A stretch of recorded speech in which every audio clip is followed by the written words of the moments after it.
নমস্কার। একাডেমিক রিসার্চের দুনিয়ায় ইউজিসি কেয়ার লিস্টটা ঠিক কী আর কেনই বা এটা এত গুরুত্বপূর্ণ, এই সব নিয়েই আমাদের আজকের এই আলোচনা। চলুন গভীরে গিয়ে বিষয়টা বোঝা যাক। আচ্ছা, ভাবুন তো একটা রিসার্চ জার্নাল কি করতে পারে। এটা কিন্তু আপনার ক্যারিয়ার গড়েও দিতে পারে, আবার ভেঙেও দিতে পারে।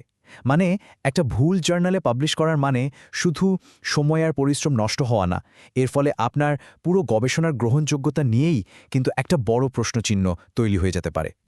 আর এখানেই আসল সমস্যাটা তৈরি হয়।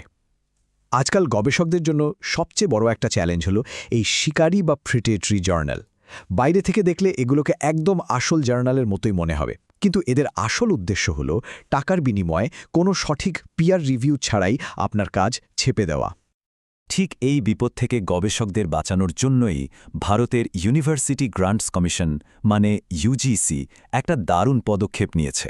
তারা একটা বিশেষ তালিকা তৈরি করেছে যা গবেষকদের জন্য একটা রক্ষা কবচের মতো কাজ করে। এই তালিকাটারই নাম হলো ইউজিসি কেয়ার। পুরো কথাটা হলো consortium for academic and research ethics. সোজা কথায় এটা এমন একটা কোয়ালিটি চেক করা লিস্ট যা ভালো আর বিশ্বাসযোগ্য জার্নালগুলোকে আলাদা করে দেয় আর ওই প্রিডেটরি জার্নালগুলোকে ছেকে বাদ দিয়ে দেয়। এই কথাটা কিন্তু খুব গুরুত্বপূর্ণ।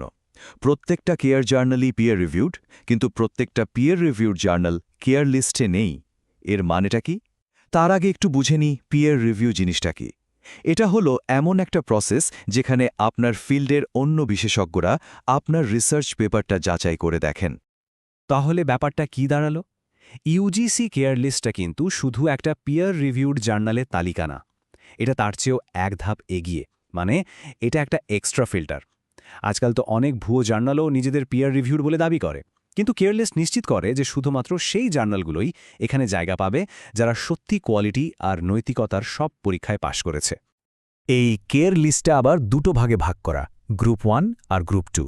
এই দুটো গ্রুপের মধ্যে তফাৎটা বোঝা খুব জরুরি, কারণ এর ওপর নির্ভর করেই একজন গবেষক ঠিক করতে পারবেন তার কাজের জন্য কোনটা সেরা পথ। প্রথমে আসি গ্রুপ 1-এর কথায়। এই গ্রুপে সেই সব জার্নাল আছে যেগুলোকে ইউজিসি কেয়ারের নিজস্ব কমিটি খুঁটিয়ে দেখে, বিচার করে তারপর অনুমোদন দিয়েছে। বলতে পারেন এর বেশিরভাগই হলো আমাদের দেশের খুব ভালো মানের জার্নাল। আর অন্যদিকে আছে গ্রুপ 2। এই গ্রুপের জার্নালগুলো কিন্তু অলরেডি স্কোপাস বা ওয়েব অফ সায়েন্সের মতো আন্তর্জাতিকভাবে পরিচিত ডেটাবেসে লিস্টেড। তাই ইউজিসি কেয়ার এদেরকে নতুন করে আর যাচাই করে না, কারণ এরা বিশ্বজুড়ে এমনিতেই স্বীকৃত। তো মনে প্রশ্ন আসতেই পারে, এই দুটো গ্রুপের মধ্যে আসল পার্থক্যটা ঠিক কী? একজন গবেষক হিসেবে কোনটা বেছে নেওয়া উচিত হবে? চলুন পরের স্লাইডে এই বিষয়টা আরও পরিষ্কার করে নেওয়া যাক। এই টেবিলটা দেখুন, পার্থক্যটা একদম জলের মতো পরিষ্কার হয়ে যাবে। গ্রুপ 1কে সরাসরি ইউজিসি কেয়ার নিজে দেখে, আর এগুলো মূলত ভারতীয় জার্নাল। অন্যদিকে গ্রুপ 2কে যাচাই করে স্কোপাস বা ওয়েব অফ সায়েন্সের মতো আন্তর্জাতিক সংস্থা। তাই স্বাভাবিকভাবেই গ্রুপ 2-এর জার্নালগুলোর গ্লোবাল ভিজিবিলিটি অনেক বেশি হয়। তবে হ্যাঁ, এত পার্থক্যের পরেও এদের মধ্যে কিছু মিলও কিন্তু আছে। দুটো গ্রুপই ইউজিসি কেয়ার স্বীকৃত, দুটোর জন্যই পিয়ার রিভিউ মাস্ট, আর দুটোই একাডেমিক কাজের জন্য সমানভাবে গ্রহণযোগ্য। সবচেয়ে বড় কথা হল দুটো গ্রুপই প্রিডেটরি জার্নাল থেকে আপনাকে সুরক্ষা দেয়। বেশ, অনেক তো তত্ত্বের কথা হলো, এবার আসল কথায় আসা যাক। নিজে হাতে কলমে কিভাবে চেক করবেন যে একটা জার্নাল সত্যি কেয়ার লিস্টে আছে কিনা? চলুন এবার সেই স্টেপগুলো দেখে নিই। প্রসেসটা কিন্তু একদম সহজ। সোজা ইউজিসি কেয়ারের অফিসিয়াল ওয়েবসাইটে চলে যান। সেখানে গিয়ে জার্নালের যে ISSN নাম্বারটা আছে সেটা দিয়ে সার্চ করুন। ব্যাস, সাথে সাথেই দেখতে পাবেন জার্নালটা লিস্টে আছে কিনা, আর থাকলে কোন গ্রুপে আছে, গ্রুপ 1 নাকি গ্রুপ 2। এখানে একটা জরুরি টিপস দিই, সার্চ করার সময় সবসময় জার্নালের ISSN নম্বরটা ব্যবহার করবেন, কারণ অনেক সময় একই নামে একাধিক জার্নাল থাকতে পারে, তাতে বিভ্রান্তি বাড়বে।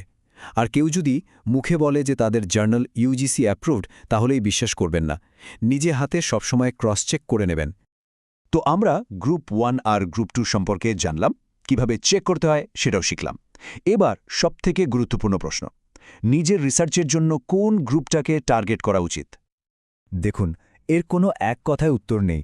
পুরো বিষয়টা নির্ভর করছে আপনার লক্ষ্যের ওপর। যদি পিএইচডি বা অ্যাসিস্ট্যান্ট প্রফেসর পদের জন্য ন্যূনতম শর্ত পূরণ করতে চান, তাহলে গ্রুপ 1 যথেষ্ট। কিন্তু যদি আন্তর্জাতিক পরিচিতি চান বা নিজের সিভি আরও শক্তিশালী করতে চান, তাহলে গ্রুপ 2কে টার্গেট করাই বুদ্ধিমানের কাজ। শেষ পর্যন্ত ইউজিসি কেয়ার লিস্টটা শুধু একটা তালিকা নয়, এটা আপনার একাডেমিক জার্নির একটা গাইডলাইন।